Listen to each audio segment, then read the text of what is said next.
Hey friends, and welcome back to this Tone Tuesday.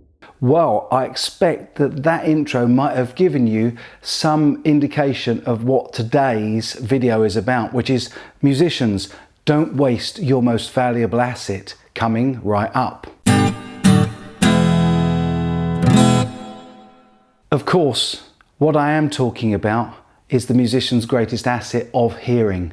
Without our hearing, we are really not able to enjoy and certainly not able to create and develop as musicians. So it's vital that we know a few of the basics around hearing, hearing loss, hearing protection. And today I'm going to cover all of those, and in this video you'll meet my father. You'll also be given a link to a hearing test so that you can check out your own hearing and make sure you're not unknowingly and unwittingly suffering from hearing loss already. And we'll also look at some of the ways that we can protect our hearing to ensure that we protect our most valuable asset. So it is absolutely our most valuable asset, because without being able to hear what we're playing and what we're singing, there is really very little way that we can communicate as musicians. Obviously, once you are a trained musician and you're a reader, you can score and you can follow the rules of what music should sound like. And in fact, Beethoven, although his hearing loss started at the age of 26, he didn't know about it for quite some time.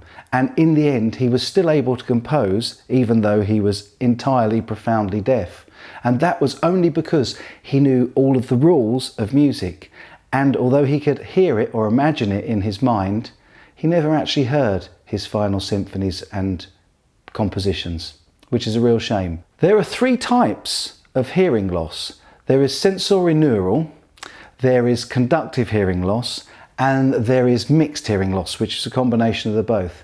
We're not going to talk about mixed or conductive today. We're going to talk about sensorineural, which is the type of hearing loss which is caused by loud noises, by percussive sounds, and it is a type of hearing loss that we can almost prevent entirely, although I have to add the caveat that it's also often onset with age, and there's nothing we can do about that. All sound is made by air molecules vibrating, making sound pulses in waves. The outer ear catches the waves, which then travel through a narrow passageway called the ear canal. The sound waves reach the eardrum, which is a membrane roughly half the size of a dime. They make the eardrum vibrate, which in turn vibrates three tiny bones called the malleus, the incus and the stapes. These bones amplify or increase the sound vibrations and send them to the cochlea. The cochlea is shaped like a snail and is the size of a garden pea.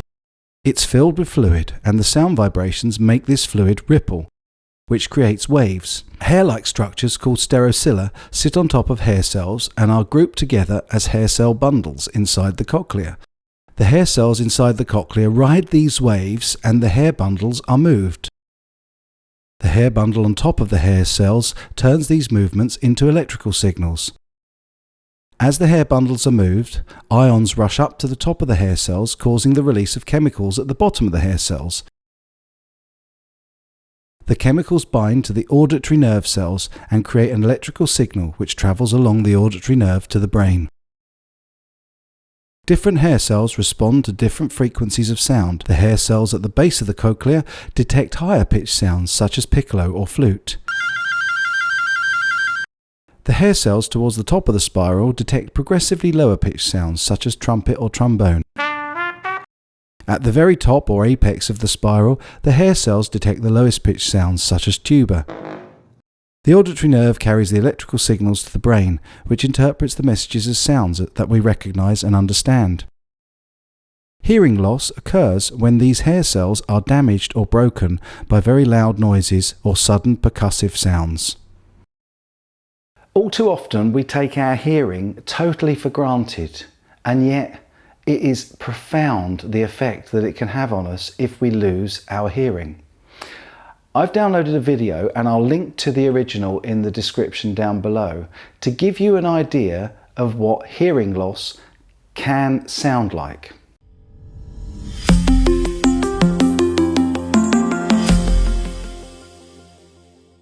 I read in the newspaper today that a new theatre is opening. Isn't it great? It sure is. What plays are they showing? I think it will be the one we saw last year. Do you remember? Yes, I do. Do you want to go and see it again? The play is so good, it will probably be worth it. You're right. It's always interesting to see if they do it a different way. The director is relatively unknown as well. These new directors usually have a different perspective of showing things too. We should see that play. Good. Let's ask some friends. I'll find out who's interested. Okay. I guess we'll have some time to make arrangements, right? The theatre won't open for another 4 months, but I'm sure they'll start selling tickets soon. In that case, we should buy the tickets. They'll fill out fast. Right, let's try and get the kids in.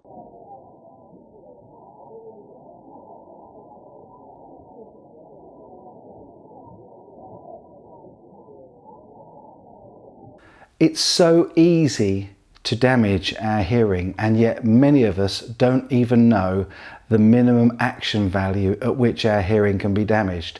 And actually it's brought into stark contrast at the moment while we are socially isolating, because we are all talking about that 6 to 8 feet or 2 meters of social distancing. Well, there's a very easy rule for hearing that you can follow, and it will tell you whether you need hearing protection or not. And that is that if you can't be heard at a normal conversation level, similar to my voice at the moment, at that distance between 2 people, then it means the background noise is loud enough that it triggers the safety action value for hearing protection. And it's vital that we know that, because if you've ever been in a crowded club or a bar or on stage with other musicians, I can almost guarantee you that at that distance you would have to be screaming at the top of your lungs to hear each other. And yet, how many of us wear hearing protection, like these Vibes, for instance? I used these while I was at NAMM because NAMM was so loud, and also at the Birmingham show. So this is the start of the NAMM vlog, and the first thing that you'll note that I've done is put in these ear plugs.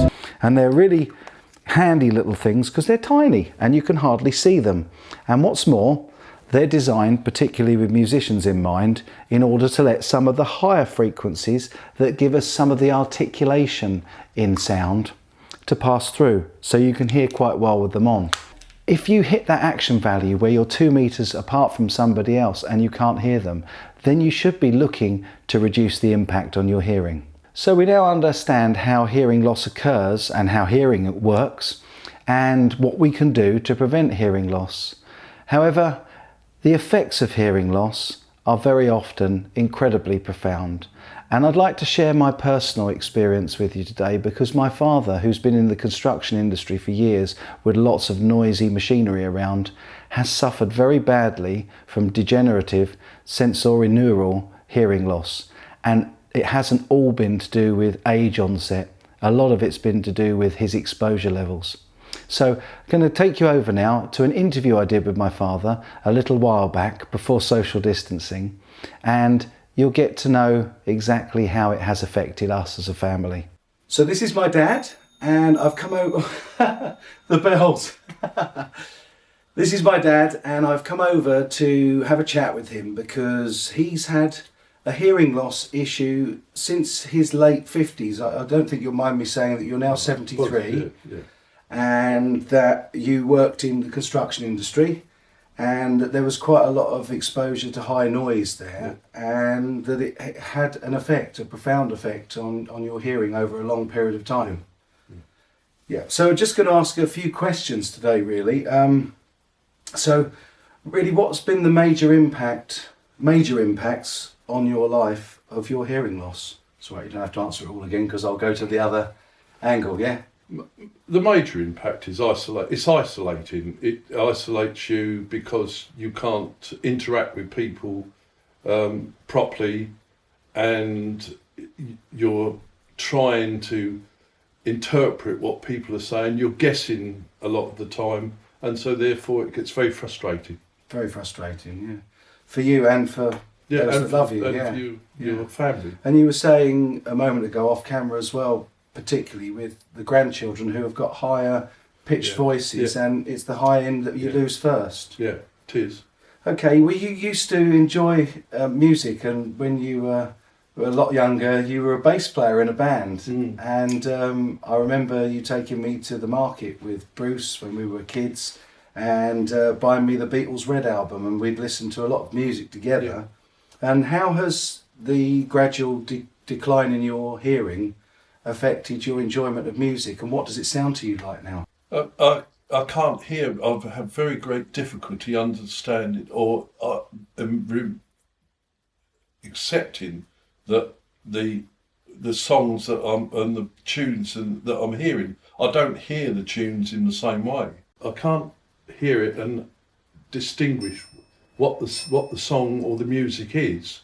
So all in all, it's very debilitating, and the loss of that sense is very difficult to overcome. Yeah.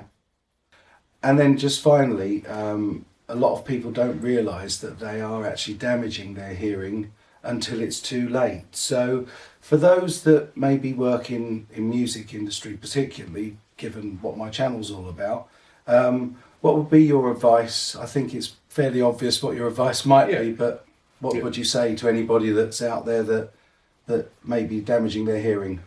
Well, get tested. If you've got any doubts, get yourself tested as early as possible. But but you should always think about protecting yourself and protecting your hearing, because it creeps up on you. This isn't something that happens overnight, and it's over a long period of time. I think, that I worked as a highway engineer, so I was in an environment which was quite noisy. Not that you necessarily, it was loud, particularly loud, but it was constant noise. And so and I was reluctant to wear either ear defenders or earplugs, because I felt more isolated with wearing defenders, because I wasn't aware of what was going on around me. So I've always felt that it was better to sort of hear the traffic, because if there was something going wrong, you would hear it and you could react. Whereas if you wore ear defenders, and the protection that you had for the work that you were doing, if anything came through it, you wouldn't hear it early enough. So, but I didn't realise that it was damaging my hearing. It was only later on, towards the end of my career, that I gradually began to sort of accept that there was a problem. It's funny, isn't it? Because you say about it being, back then it was avoiding isolation of sound, and now it's kind of come full circle. It has. Yeah. So there you go. It's very sad to me that my father finds it really difficult to hear his grandchildren. And you probably noticed in that video as well that he didn't react and hear the noise of the clock chimes. And also he didn't react when I told him that we'd change camera angles. He just carried on. And a lot of the time that he's lip reading rather than actually hearing what you're saying. I really hope that we can avoid that kind of thing for you guys by following good hearing health. How can you tell though whether or not you already have hearing damage? Well, I've found one website online that allows you to take an online hearing test. It's to be taken with a pinch of salt when it's not done under laboratory conditions by a medical expert. However, it does, in my opinion, give a pretty good idea of just how your hearing may have been affected. So I'll put a link in the description down below for you to go and have a look at that and test your own hearing. And I'd be really interested to hear your comments in the comment section down below about how you feel that hearing has affected you, how you got on with the hearing test, and also how you go about protecting your own hearing, because it is our greatest asset. I really hope you've enjoyed this video. If you have, don't forget to give it a thumbs up and a like. And if you haven't already, it really can't hurt to subscribe. And if you do, don't forget to click that bell icon so that you get notified every time I make a new upload. I'll be doing that very, very soon with the best content I can bring you. But in the meantime, on this Tone Tuesday, I leave you with better hearing, I hope. And as always, take good care.